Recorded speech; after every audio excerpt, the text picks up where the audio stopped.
got some cows. Getting some honey for my honey. Oh yeah. And we're on the honor system. Look at all that honey for 15 bucks a jar. That's a pretty good deal. It really is. And it's on the honor system. Just write you a check and put it down in there. I have made a new friend. Hi there, buddy. Yes, aren't you a good boy, huh? Yeah. So you must be their pet kitty, huh? So I got a question from Erica, and she watched the vlog, and she's thinking about upgrading from her Windows 7, I think, desktop to a Mac, and want to know my opinion of doing that. And she's got a relative who said, hey, you know, you'll probably get used to it, and she doesn't do any gaming or anything like that on it. So I think we can state the obvious, that there is, generally speaking, going to be a higher entry price to get into a Mac. However, they generally have a better resale value when you're ready to move on to another machine.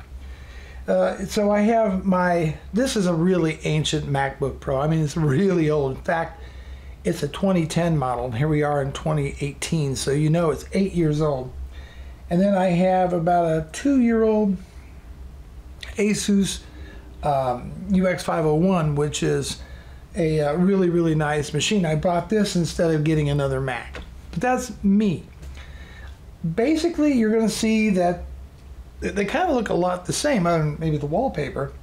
Down here you have what's called the dock. On the Windows machine you have the taskbar. Generally speaking, your relative is right. You're going to get used to it. Apple does some things a little bit differently, but ultimately the concepts are still basically the same. As far as ease of use goes, let's be put to you this way. Now, my wife used to be a big-time Windows user, but she kept constantly having problems. This was back in the days of Vista, and you know, she had a PC, a decent PC, but always seemed to be something or another going on with it.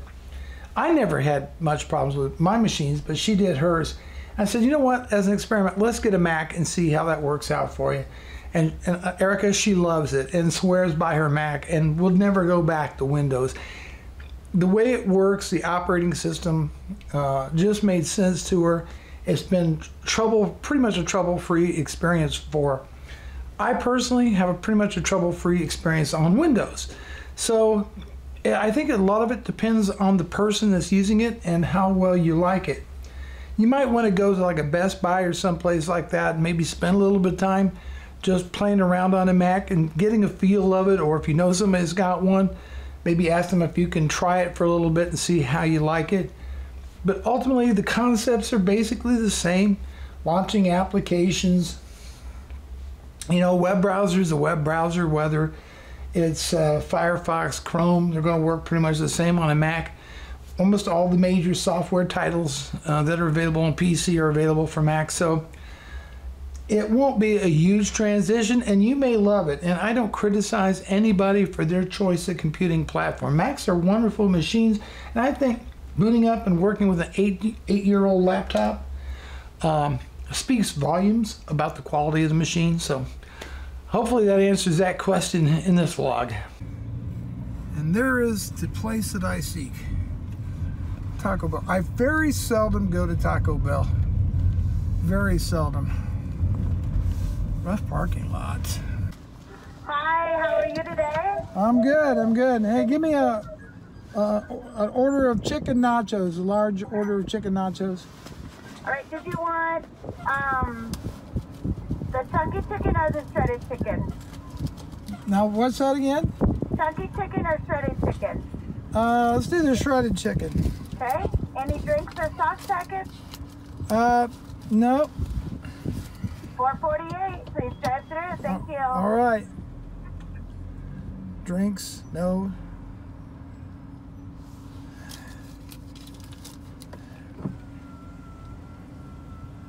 Oh, not much for soft drinks at all. I can probably count on one hand the number of times that I drink soda during the year. Also, this car, I love my new car, the Ford Escape, but it has one feature that just drives me crazy, which is it's got the auto start, stop-start feature. And apparently, without actually goofing around with the electronics of the car, there's not a way to permanently deactivate it. There's the parking lot. I don't really actually live in a parking lot per se, but if you want to get to my house, you've got to go through this stupid parking lot, which, by the way, is not being maintained and is full of potholes. And it'd be really easy to lose a tire over that. In fact, last summer, I blew a tire, cut the sidewall on a nasty pothole here in town. It was like $300 to fix it. Also, because of the freeze-thaw cycle here in Indiana, getting some damage done to my concrete driveway in the front of my house. So I'm going to have to have that fixed before it gets too terribly bad and it becomes a real expensive proposition. Right now, I don't think it'll be a very expensive fix, but it's obviously having some issues, so which is my problem is every time I talk to a contractor, you know, it's similar between $1,500 to $3,000, no matter what I ask them to do. It's true. So this is my home office right now, and it's kind of tore up a little bit. I'm ordering 3 more of these desks. So I'm going to have one here in this corner, right? And that's going to be for products, that kind of thing. But I think I'm going to get it in white. Hopefully they got one in white. And that's going to go in this corner. And then this is my setup for doing talking head videos right there. There's my camera, goes into the laptop, I tether it. This is my old MacBook Pro that I kind of brought back to life. Now the other 2 are going to replace this table that my current PC sits on. And then it's going to come around, make it like an L shape. And I'm going to move all this over there, and then I'll work on the ultimate cable management. I'm really bad at cable management, but that's kind of the goal for the, take place in the next month or 2. You ever notice I wear a sweater a lot? Because it's cold out. It's cold here in Indiana. It's cold. I don't know how many times I got to say it. It's cold. That's the reason why nobody ever says, hey, when I retire, I'm going to move to Indiana. Doesn't happen. But that's why the cost of living is so cheap here. Steve Whitley wanted to know how I dealt with feelings of isolation, because I work out of my house. It's my wife and I. We got a couple cats. I got a spare bedroom that I converted into an office kind of studio thing. And because we live in a real small town, about 9,000 people, don't know a lot of the folks here, but we do live in a great neighborhood, and we've got some really wonderful neighbors. Here's how I kind of deal with these feelings of isolation. First off, thank goodness for things like Skype and FaceTime and all that, because I can video chat with friends and stuff that I have. I'm actually from Kokomo, Indiana, so my friends are back there, but I haven't lived there for going on 20 years. We'd make a habit of visiting family whenever we can and visiting our friends whenever we can and staying in touch. And that's, I think, really, really important. But the feelings of isolation are really unavoidable, Steve, okay? They just are. It does happen to the best of us out there, but there are certain things that you can do to alleviate part of that, and by keeping in touch with everybody on a routine basis, reaching out and talking to people, going for walks, all of those things help. But occasionally it does, you go, boy, it'd be nice just to have other people to talk to. That's, but I knew that going into it, see? I knew that was part of the deal right up front. That would happen from time to time. But a lot of the office, working out of an office, the drama and stuff that goes on in offices, you know what I'm talking about, Steve. You know what I'm talking about. The office politics, the useless meetings, all that stuff, I could care less about. I'd like to come in, get my work done, and go about my business, That's what I'm here for, is to make money. When I come into my office, I'm here to run my business, take care of business, and not socialize. I never was the type to really hang around all my workmates, okay? Like go out, because I'd want you to go out and get a beer with them after work and do this. And maybe once in a while for somebody's birthday or something I would. But as a rule of thumb, I generally kept my business life separate from my personal life. So it was never much for after work socializing anyway. So maybe that's just me, but I'm so concentrated and so busy on the work and on the job that's really, the most important thing to me. So isolation, I deal with it, but it is, it just comes with the turf. I finally did it, pulled the trigger and got a 4K TV. Now this is the LG 55 UJ6300. So this is LG's entry-level series of 4K TVs, but it does have HDR. And then I went ahead and got the LG soundbar to match on this. So what I did is I went and I got a USB tuner and hooked it up to my antenna up here, and then I get the guide for the television on there, so I know what's on all the local stations. But then I installed all of your all your usual suspects for streaming: Netflix, Amazon Prime. There's Roku, or not Roku, but Sling TV. And of course, I can play video games. Now, this does not play video games in 4K, but the television upscales everything to it, so it looks really, really good. But you do have a Blu-ray player and 4K Blu-ray player on this as well. And then to control everything, I got this this media remote from Amazon. I don't know, it was like 20 bucks. When you pick it up, it lights up, and you can control your Xbox with that. So that's really working out well. There's only one glitch in the whole thing, which is occasionally when you start up the television set, it doesn't always detect the HDMI, and you'll have to restart the TV from time to time. Tell you what, I had some dear friends of mine lose their jobs today. They all work for the same company and in the same department, and the company just closed the department without any warning, any notice whatsoever. Some of these people have been there for 15, 16 years. And they were not given any kind of notice whatsoever. And they got mortgages to pay like everybody else, kids, the whole shooting match. I hate being serious here, but I guess it's the nature of business and the nature of work. No one's job is really safe, ever.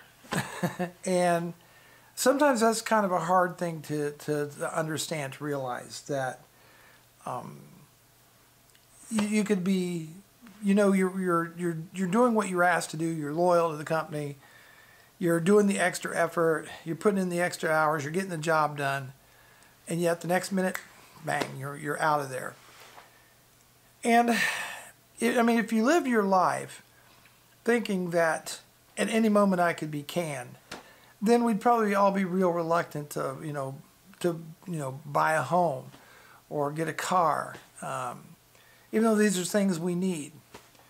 It's a tough world out there, and my heart really goes out to these folks. They're good people, hardworking, incredibly loyal to the company, but the company didn't reciprocate because it's.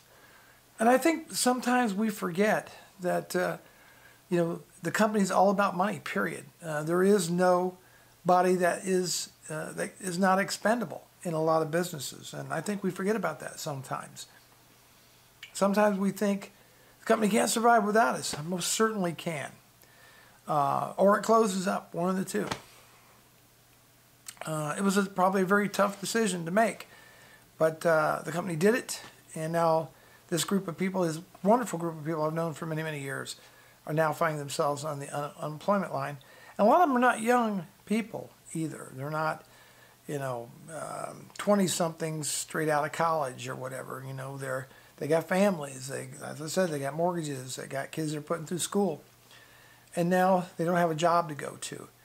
And they were making pretty good salaries. And now they got to find something, or going to try to find something where they can make that kind of income. And that's going to take a while to do.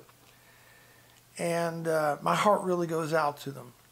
What do you say to somebody in that situation? Well, what I told them was that whatever resources that I have that they could use to help in their job hunt, I'd be happy to furnish.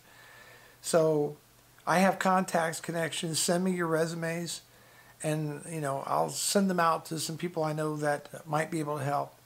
If you need references, I'll do that for you. If you just need somebody to talk to, give me a call. What else can you really say or do? And you try to be a friend of these folks, and you try to cheer them up, right? You try to lift their spirits. I've always believed that you try to leave people better than when you found them. And, you let them know, hey, you're bright, smart, capable people, and maybe this just wasn't meant to work out, but you'll find something better. And what else can you say, really? And hopefully they will. It's